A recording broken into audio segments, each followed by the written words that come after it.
Ikaugnay nung joint exercise ng Balikatan sa West Philippine Sea, malaking epekto nun sa amin. Una, masisira yung ating karagatan dahil dun sa live ammunition naman ang gagamitin nila.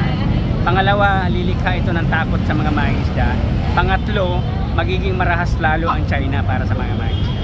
Una, kasi ang tingin namin itong mga aksyong ito ay mapanghamon sa China. So ang China ay hindi naman ibibigay ang South China Sea kasi nga hindi naman nila kinikilala ang decision sa dahig, di ba? Yung UNCLOS. Diba?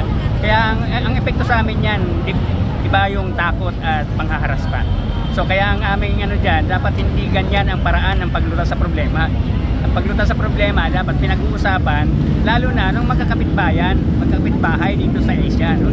Dapat ayusin 'yon sa mapayapang paraan, sa diplomatikong paraan at i-implement ng Pilipinas ano ba ang mayroon siyang foreign policy kaugnay nung pagkilala ng ating bansa sa West Philippine Sea at doon sa mga foreign intrusion sa pakikialam ng mga bansa, ibang mga bansa sa ating exclusive economic zone. So, tingin namin dapat ihinto na ang ganitong klase ng parang gantihan, sagutan at kami ang tinatamaan. Maapektuhan ang kabuhayan, maapektuhan ang ating pagkain ng bansa.